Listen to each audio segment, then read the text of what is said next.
Welcome to ஐஸ்வர்யம் cooking. Home food taste good. இந்த வீடியோவில் பாவ் பாஜி மசாலா எப்படி செய்யலாங்கிறத பார்க்கலாம்.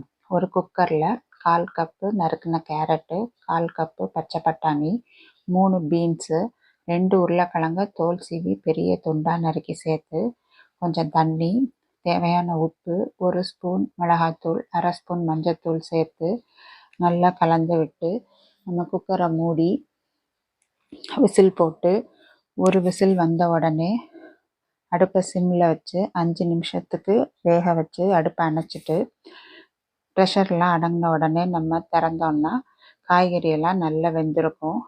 அதை நல்லா மசிச்சு விட்டு ஒரு பொட்டேட்டோ மேஷரை வச்சு நல்லா மசித்து அதை நம்ம தனியாக எடுத்து வச்சுக்கணும். ஒரு கடாயில் 2 டீஸ்பூன் வெண்ணெய் போட்டு வெண்ணெய் உருகுனதும் ஒரு பெரிய வெங்காயத்தை பொடியாக நறுக்கி சேர்த்து வதக்கிட்டு கூடவே 1 ஸ்பூன் இஞ்சி பூண்டு விழுது அதையும் சேர்த்து நல்லா வதக்கிட்டு பச்சை வாசனை போகிற வரைக்கும் நல்லா வதக்கிட்டு ஒரு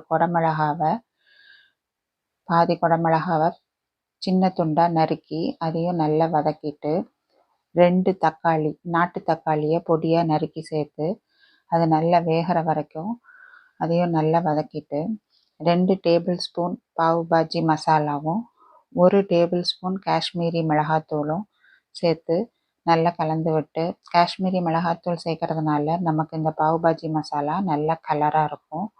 காரம் கம்மியாக தான் இருக்கும். இது தேவையான உப்பும் சேர்த்து நல்லா கலந்துட்டு நம்ம ஏற்கனவே வேக வச்சு மசிச்சு வச்சுருந்த அந்த காய்கறி கலவையும் இது கூட சேர்த்து எல்லாம் நல்லா ஒன்றா கலந்து வர்ற வரைக்கும் அதை நல்லா ஒரு மீடியம் ஃப்ளேம்லேயே வச்சு நல்லா கலந்து விட்டு, இந்த கிரேவி ரொம்ப திக்காகவும் இருக்கக்கூடாது, ரொம்ப தண்ணியாகவும் இருக்கக்கூடாது. அதனால் கிட்டத்தட்ட 1 கப் தண்ணி விட்டு நல்லா கலந்து விட்டு ஒரு மீடியம் ஃப்ளேம்லேயே நம்ம ஒரு 2 நிமிஷத்துக்கு நல்லா அதை வேக விட்டு எடுத்து நல்ல ஒரு கொதி வந்த உடனே கொஞ்சம் கொத்தமல்லி தழையும் கஸ்தூரி மேத்தியும் அதில் போட்டு நல்லா கலந்து விட்டுட்டு அடுப்பை அணைச்சிடணும். இப்போ டேஸ்ட்டுக்காக 1 ஸ்பூன் பட்டர் அதில் சேர்த்து நம்ம பரிமாறலாம். அடுத்தது நம்ம பாவ் பண்ணு ஒரு தவாவை சூடு பண்ணி 1 ஸ்பூன் பட்டர் போட்டு பாவ் பண்ணு அது மாதிரி 2ஆக பிரித்து அதில் வச்சு அதுக்கு மேலேயும் நம்ம வெண்ணெயை தடவி லோ ஃப்ளேம்லேயே வச்சு அதை நல்லா டோஸ்ட் பண்ணி எடுக்கணும். 2 பக்கமும் நம்ம அதை திருப்பி போட்டு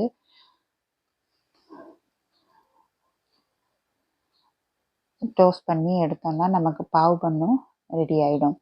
இந்த பாவ் பண்ணு கூட நறுக்கின வெங்காயமும் 1 துண்டு எலுமிச்சம்பழமும் கூடவே இந்த மசாலாவையும் போட்டு அதுக்கு மேலே பொடியாக நறுக்கின வெங்காயத்தையும் போட்டு கொத்தமல்லி தலையையும் தூவி 1 ஸ்பூன் வெண்ணெயும் வச்சு நம்ம சாப்பிட்டோன்னா ரொம்ப நல்லாயிருக்கும்.